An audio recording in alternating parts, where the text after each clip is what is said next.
obligé quand même de mettre en pratique les actions, de faire namaz, de donner zakat, etc. Pour nous, c'est très important, c'est obligatoire. Mais lui, qu'est-ce qu'il dit le Murjiya? Que non. Dire avec la langue qu'on croit en Allah, etc. Et mettre en pratique les commandements de l'islam, ça ne rentre pas dans l'iman. Et eux, qu'est-ce qu'ils disent carrément? Que la personne qui fait des péchés, il peut faire des péchés comme il veut, il peut désobéir à Allah comme il veut. Ça ne va en aucun cas l'affecter. Il n'aura aucun compte à rendre dessus. Les musulmans sont suffisants. Fais ce que tu veux maintenant. Fais bouna, fais namaz, fais pas namaz, c'est pas un problème. Et ils disent quelque chose. La tadurru al-ma'asiyatu ma'al iman, kama la tanfa'u ta'atu ma'al kufri. En fait, ils se basent sur quelque chose. Ils ont dit, regarde, comme on a dit, un musulman, il peut faire le nombre de bonnes actions qu'il veut. Cela n'a aucune valeur auprès d'Allah subhanahu wa ta'ala. La tirée vide. Ben, il dit comme ça, comme si un kafir, il fait des bonnes actions. Ça n'apporte aucune chose. Ben, de le cas contraire, c'est quoi? Parce si un musulman fait des péchés, ben, lui aussi, ça va le porter aucun préjudice. Donc, juste à cette base, il dit que, ben voilà. Donc, comme un kafir fait des bonnes actions, ça n'apporte rien. Ben, un musulman, s'il fait des péchés, cela ne l'apporte aucun préjudice. Et aujourd'hui, quand même, il a un bon compte en avec Allah. Donc, ça aussi, c'est pas bon. Ça, c'est les Murjiya. Ensuite, il y en a les Jahmiya. Jahmiya, quoi, un peu plus fort. Il dit que juste connaître qu'il y a Allah, ça suffit, ils n'ont pas de musulmans. Donc pour eux, toutes les personnes qui croient qu'il y a un Dieu, que c'est Allah, que c'est Jésus, que c'est n'importe quoi, c'est suffisant pour avoir la réussite. Ensuite, il y en a, c'est Karamiya. Karamiya aussi, pas mal, hein? Karamiya, qu'il dit? Il dit, Iman, c'est quoi? C'est de son cœur. Non, c'est juste dire avec la langue qu'on croit en Allah et que le prophète sallallahu alayhi wa sallam c'est le dernier prophète. Ça c'est suffisant. De son cœur on croit pas, c'est pas grave. Il fait namaz, il fait pas namaz, c'est pas grave. Mais même eux, plus fort encore, qu'est-ce qu'ils disent? Ils disent que non, mais juste, eux c'est quoi? C'est dire avec la langue. Donc qu'est-ce qu'ils disent?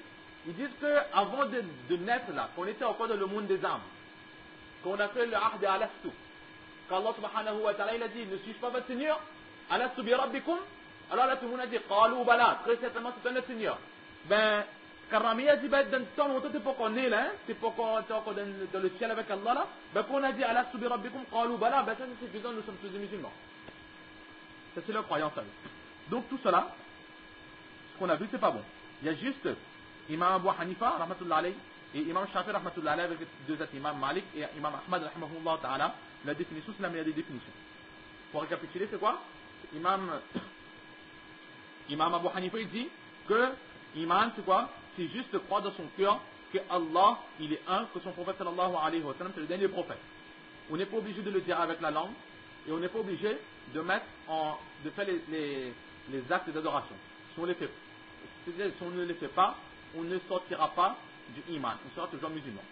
Mais maintenant, pour renforcer notre iman, pour embellir notre iman, pour se préserver du châtiment, de la colère d'Allah subhanahu wa ta'ala, Imam Abu Hanifa il dit qu'on est obligé de mettre en pratique les commandements de l'islam. Mais si on n'a pas fait, et si on n'a pas fait, et on ne réfute pas non plus les enseignements élémentaires, comme on avait dit tout à l'heure, c'est-à-dire on ne dit pas que namaz n'existe pas, on ne dit pas que zakat n'existe pas, on dit que ça existe, mais on ne fait pas, pareil. Ben là, on sera toujours considéré comme musulman. Mais on sera des comptes à rendre avec Allah subhanahu wa ta'ala. Ça c'est Imam Abu Hanifa. Et les trois imams, Imam Shafi, Imam Malik, Imam Ahmad ibn Hanbal, rahimahullah ta'ala, qu'est-ce qu'ils disent? C'est un ensemble de trois choses.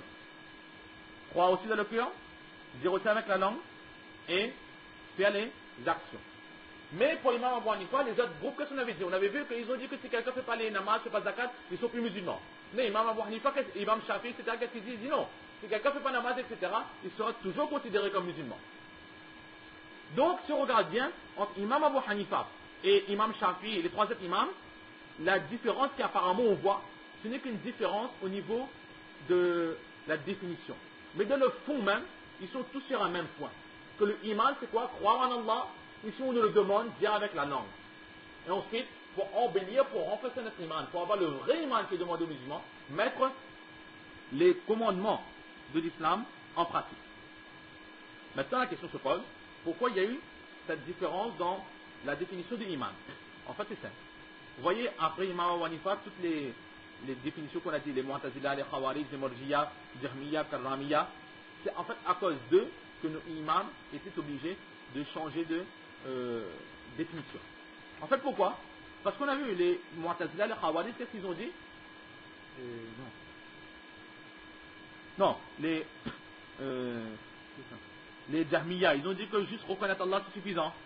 Les Karami, ils ont dit juste avec la langue, dire que Allah existe c'est suffisant. Nanet a dit que juste quand d'un temps longtemps qu'on a dit Allah subhanahu wa ta'ala c'est suffisant pour être musulman.